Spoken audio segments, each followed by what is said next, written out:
now we're going to take a look at these problems called nested fractions. Okay, what this is, it's essentially combining an addition or subtraction problem like we were practicing with a division problem.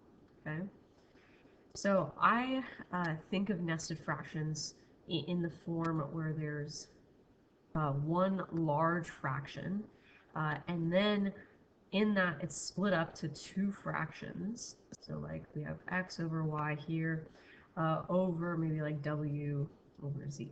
Okay, so there's one fraction and it's being divided by another fraction. So this would be the form for nested fractions. So that's what that's what I'm recognizing here when we look at this problem.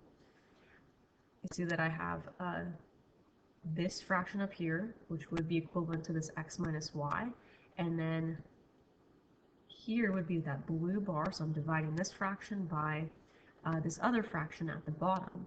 And if we think about a, we can make this into a fraction by remembering that there's always a 1 underneath any number or variable. Okay, so the first thing I'm going to do to start simplifying this a little bit further is I want to look specifically at the fractions in the numerator. Okay, I'm just going to focus in, zoom in on this. Okay. All right, how can I simplify this part that I've highlighted in yellow? Well, using what we've learned from adding and subtracting fractions, we can only subtract these if they have the same denominator.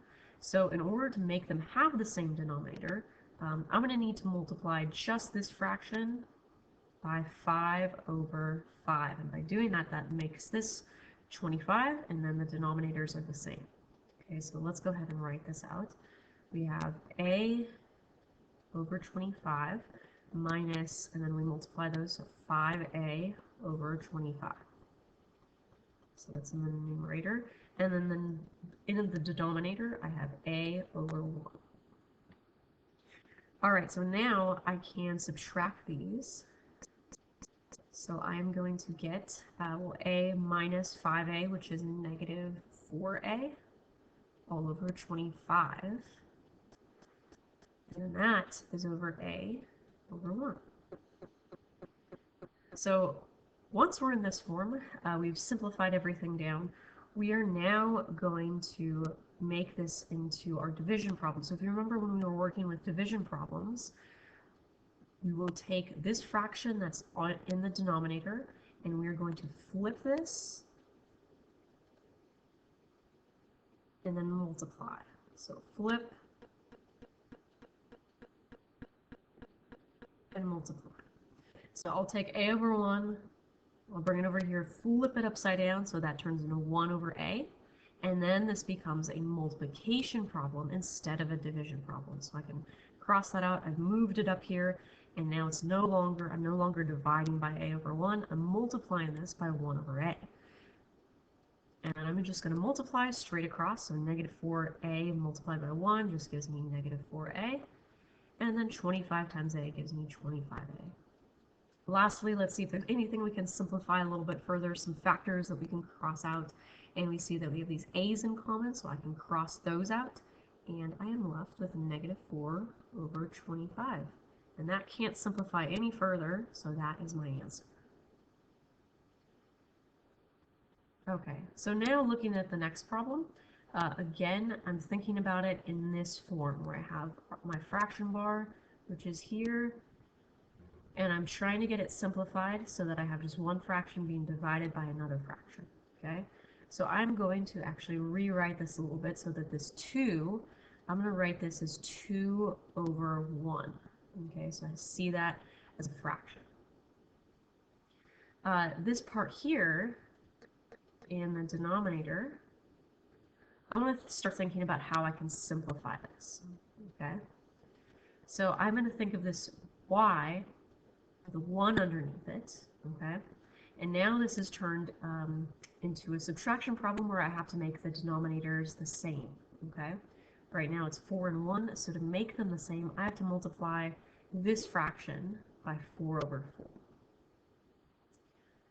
So when I do that, I get x minus 4 sorry, x divided by 4. So x divided by 4 minus 4y all over 4. Okay, so now that the denominators are the same, I can subtract, and I have my 2 over 1, and I get x minus 4y, because those can't combine, they're not like terms, so x minus 4y all over 4. All right, so that's as simplified as I can get it to be, because I can't combine those together. So I have my two fractions and they're being divided by each other. So now I will take the bottom fraction, which is x minus 4y, and that gets flipped and multiplied. So I'll bring it up here and it'll get flipped upside down. So 4 all over x minus 4y, and that is now turned into a multiplication problem. So it's not here anymore. I flipped it upside down, and now I'm multiplying. So I'll do 2 times 4, which is 8, all over, well, 1 times anything is just itself, so this just stays the same. It's just x minus 4y. And it looks like I can't simplify this any further because there's this subtraction symbol. There's implied parentheses around this expression, so I can't reach in there and cross out the 4 with the 8. So I can't simplify this any further. So that would be my answer.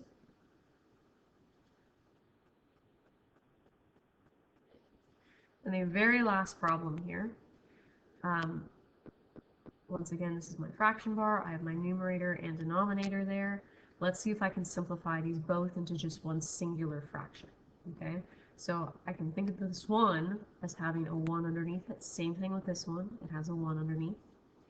And let's look at the numerator first. So in order to make these denominators the same, I'm going to need to multiply this fraction by r over r.